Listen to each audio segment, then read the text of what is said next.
What's good, guys? It's your boy Nico Talks Football, back with another video, back with another 3 points. Barcelona have completed the comeback against Levante to stay on top of the table in another crucial 3 points for Barcelona. A very difficult game under difficult circumstances, a difficult stadium, but Barcelona got the job done, went down 2-0 early into the second half, but scored 3 goals in the second half to complete the remontada. Barcelona, what a performance. Obviously not the best performance, but they got the 3 points, and it proves they've continued from last season. The remontadas are not going anywhere. Barcelona still complete these comebacks. They still, every time Barcelona go down 2-0, they complete a comeback like this, and it brings joy. It's just such a, that game was one of the most roller coaster games I've ever seen over Barcelona the past 2 years. But what a way to early in the season to get those 3 points is just so crucial against Levante, a team that's hard to play against, away at Levante. A very big win for Barcelona. Barcelona started the game on the ropes again with the high line. It was working at times, but it looked very fragile, and Levante had some good runs and good opportunities in behind. So Barcelona from the first minute looked very vulnerable with the high line. It looked very vulnerable defensively, and they didn't have a lot of attacking chances in the first half, except for maybe one from Ferran. In the second half, less vulnerable at the back, but there were still some chances for Levante. But Barcelona started, once Pedri scored that banger, Barcelona continued the form from there. It was so easy. Then Ferran got a goal right after, and then obviously a goal in added time in the 90-plus minute to secure the 3 points. A crucial goal right there. Own goal, a little bit of luck, but we needed it, especially we deserved it because referee was on their side today as well. So I believe it was well-deserved comeback, and Barcelona deserved the 3 points. The first goal of the game did come from Levante after Romero with a great body feint. I'm not gonna lie, that body feint was pretty tough. A lot of people are blaming Kubarsi, but that body feint, I don't think it's very hard for a defender to stop a body feint like that. That goal is just amazing. Obviously, the high line, it's not Kubarsi. I wouldn't say that was fully Kubarsi's fault. It all begins with the high line and Barca giving up that space in behind for then the cross to come in, and then he touches it down for Romero, who just with the sick, tough body feint just beats Kubarsi and then puts it bottom corner. Nothing Joan Garcia could do about that. It's the high line's fault to begin with. I wouldn't blame that on Kubarsi. Then right before the half, Ferran, I would say Barcelona obviously dominated possession, but there wasn't much happening. They were just moving the ball side to side. But I would say Levante had looked more threatening on the counter. But before halftime, Barcelona and Ferran Torres had a huge chance to level the game at 1. With Pedri with an absolute amazing ball. Pedri puts in a great ball into Ferran, and Ferran just hits it off the crossbar. Unlucky. That was a big chance. When Ferran missed, that was kind of like a big blow for Barcelona. And then Levante comes down right the minute before halftime with a great counterattack. They come down with a one-on-one, and Balde makes an excellent recovery tackle. I'm talking an excellent recovery. That his speed to recover and make that challenge was sensational. But unfortunately, the Levante player shoots it, and then they say it's a handball. Look, that also another decision going against Barcelona. That was not a handball. His hand is near his body. What do you want Balde to do in that situation? There's nothing Balde can do in that situation. I think you cannot go. I would say that's a natural position. Nowadays, though, I don't even know what a handball is anymore. So sometimes these get called like handballs, but other times the one that Tchouaméni had or the one that Valverde had in Copa del Rey, they don't get called as handballs. I don't even know what a handball is anymore. He gave it. There's nothing we can do now. We take the 3 points. And then it goes to a penalty. I would say Morales, he striked the penalty well, but I'm mad with Joan Garcia there. He should be diving. He should be picking a side. He should not just be staying in the middle. But anyways, Levante go up 2-0 before the half. A goal before the half for Levante. I was saying to myself, I think Barcelona needed to get a goal before the half to have a chance at the 3 points, but instead they conceded another goal and went down 2-0 at the half. And they came out in the second half just a different team. And it all started with that Pedri goal. The ball falls to Lamine Yamal. He passes it to Pedri early in the second half, 2 minutes into the second half. And Pedri scores an absolute rocket. That is one of the best goals you'll see all season. I'm telling you right now, no other midfielder in the world is doing that, maybe except for Bellingham. No, Vitinha is not doing that. Only Pedri could pull off a strike like that. And I know Pedri doesn't shoot a lot, but when he does, he has it in him to score goals like that, bro. What a sensational goal from Pedri. I was lost for words. I just screamed Pedri so loud, it was crazy. I couldn't believe what I was watching. Best midfield in the world. That goal kick off the star, and Pedri today, what a sensational performance. Then a couple minutes after that, a corner. Rafinha takes the corner, he delivers the ball. We know how dangerous Barcelona and Rafinha is on set pieces, especially corners. He delivers the ball into a great area, and Ferran Torres with an excellent finish with his he just puts his foot in there with an excellent with an excellent volley. He finishes that, and Barcelona in a matter of 5 minutes, it's 2-2, and they level the game back on. And it just, from that moment on, it looked like Barcelona was gonna get that goal and get the 3 points, get the win, and that's what eventually happened.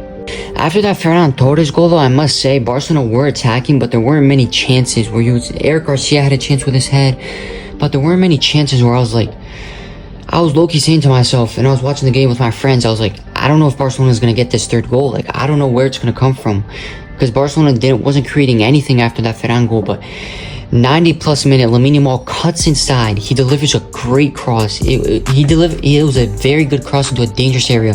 And the Levante defender, with an own goal, he tries to head it away, but it's an own goal. He puts it right into top bins. Barcelona get the third goal, and they get the win. That goal was just, it's so lucky, bro. Barcelona deserved that goal. Lamine Yamal with a great ball into a dangerous area. Levante defender just unlucky, but Barcelona get the goal, and they get the 3 points. Alright, let's get into the players now. We start with Joan Garcia in goal, who I think had a pretty solid game. He was making some good saves. I don't think he could have done anything for the first goal, but I think he should have died for the second goal. And he was coming out a couple times, clearing the ball, and his distribution, I thought passing out the back was good also. Solid from Joan Garcia. I just wanted to see him die for that penalty. Other than that, I thought he was solid. Move on to the right back position, where it's Eric Garcia again instead of Koundé. I like Eric Garcia. I think he's a great player, but I think Koundé I think he adds more in that right back position than Garcia. I think Garcia is better on the ball, but as we saw, Garcia doesn't really have that connection with Yamal, and overlapping runs weren't really there, and his pace wasn't really there. I just think if we had Koundé, it's going to be so much better. But apart from that, I thought Eric was solid, just not at the level that I want for right back. And then we move on to Araujo, who I actually thought Araujo was better than two center backs. He was better than Cubarsí. I thought he was the best center back today on Barcelona.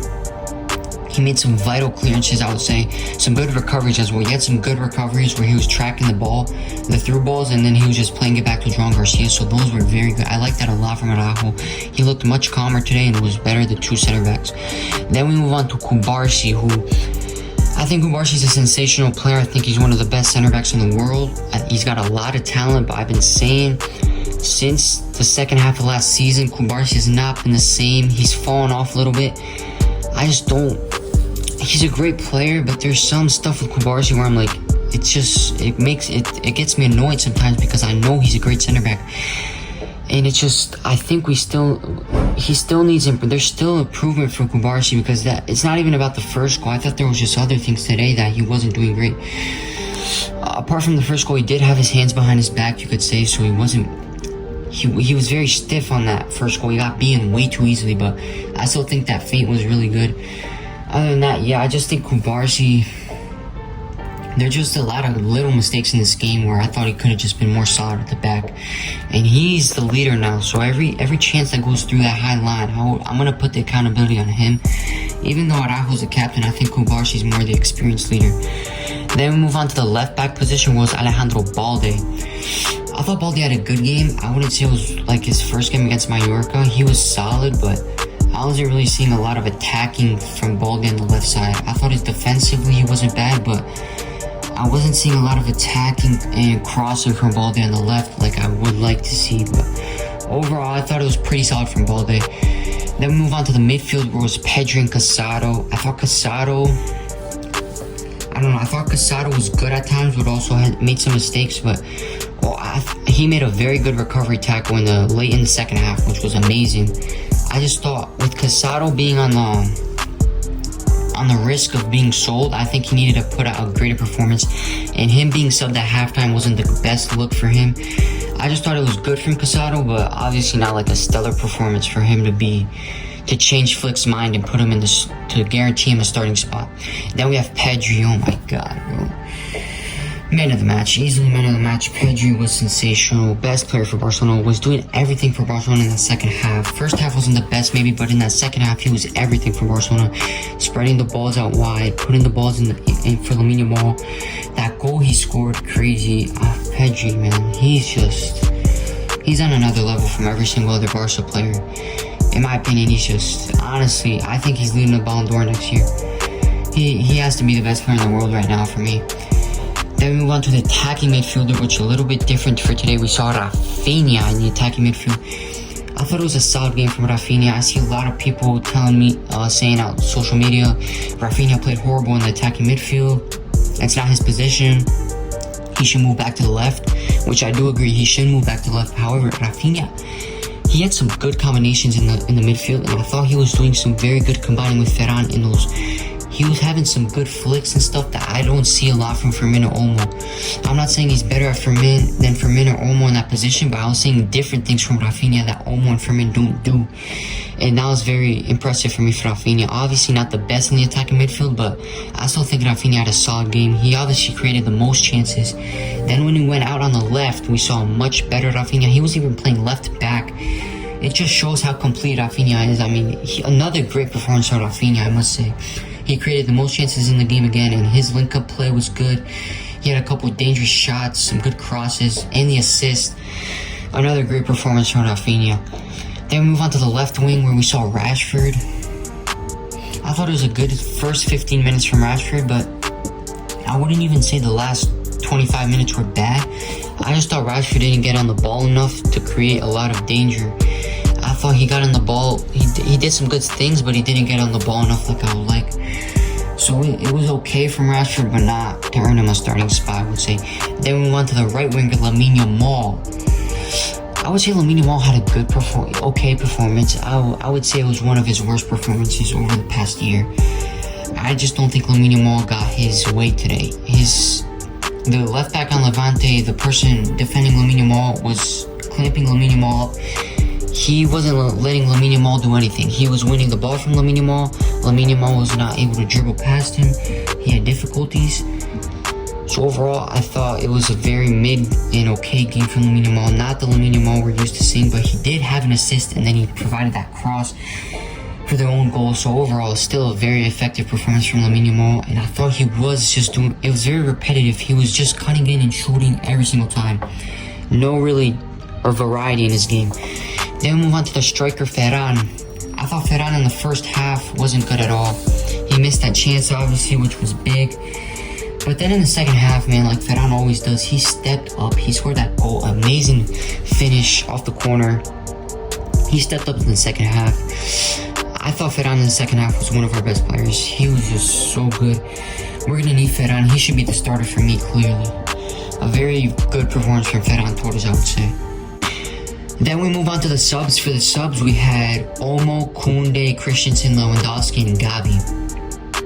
I thought Koundé was solid. He obviously did. I didn't see him a lot, but I thought Koundé was better than Eric Garcia when he came on. He should be the starter next week for sure. You could just see he's got better pace, and him going forward is much better. Even defensively, his speed, much better than Eric Garcia, I would say. Then we had Christensen. I thought Christensen was solid. Obviously, he didn't have to make any like crazy tackles or anything, but overall solid from Christensen. Then move on to Lewandowski. He didn't really do much, I'll be honest. Really wasn't involved at all, Lewandowski. I can't really say anything about him. Then we had Olmo. Olmo came on at halftime, which I didn't even see a lot from Olmo either, I must say. It just wasn't the Olmo that I want to see, like being effective in the final third and putting in passes. I would say he was solid, but I wouldn't even say he was better than Rafinha when Rafinha was playing there in the first half. I didn't really see a big difference that I wanted Olmo to provide for Barcelona. Then we move on to Gavi, who I thought was the most impactful sub. I really liked Gavi when he came on. His energy, his defensive work rate, he was winning tackles. Attacking maybe wasn't the best, but I thought defensively, winning the ball in the midfield, controlling the game in the midfield with Pedri, I thought Gavi was the best substitute, and he had a big impact, the best impact out of any sub today. So a very good performance from Gavi. Maybe he gets a starting spot next week, although I think De Jong, but maybe he's above Casado now in the order. So that was it for the subs. So overall for the game, I thought it's hard to say because So these 3 points are so important that you just take the 3 points, you're happy, and you move on. But against Levante, there's just Barcelona has so many holes in the back, and they have so many holes defensively that it gets me very worried, because this is Levante. This is not a great team, so it gets me worried when we're gonna play those better La Liga teams and even the Champions League. It gets me very worried in the Champions League when we're gonna play PSG, we're gonna play Chelsea, we're gonna have to play Liverpool. The back line looks very bad. It looks open, it looks fragile, it looks vulnerable. It just looks everything negative about the back line. I don't know whether it's Koundé that's not in there, but this is the best possible back line that we have right now. It's Araujo, Kubarsi, Balde, and either Koundé or Eric, which are both solid.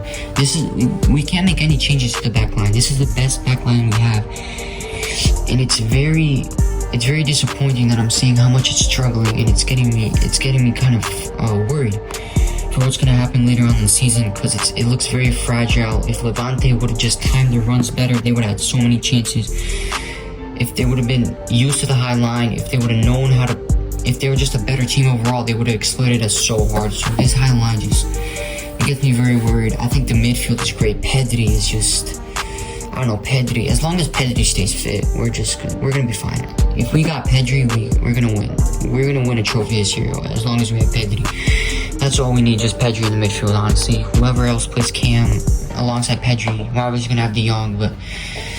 And then the attack, another thing, they scored 3 goals today. I can't really blame the attack. I thought it looked stubborn at times. I thought it wasn't moving a lot, but look, the attack is just so effective. That's the least of my worries on this team. They're going to score so many goals this season with Ferran, Rafinha, Lamine, Yamal. This attack is so good, man. I just see the defense is the biggest struggle, but overall, a very good win for Barcelona. Another remontada. The remontada kings are back. Barcelona with another comeback this season to start the first of many. It's going to come. More remontadas are going to come. This is just the first remontada. It's only the second game, and Barcelona already produced a comeback from 2-0 like they have so many times already. Overall, a very important win. We move on to the next one now. We're going to play Rayo Vallecano away from home, again away from home. Another difficult atmosphere. We're going to have to carry on the form. I'm expecting a better performance next time, but we got the 3 points and we move. Until the Rayo game, I'll see you guys next time. Nico out.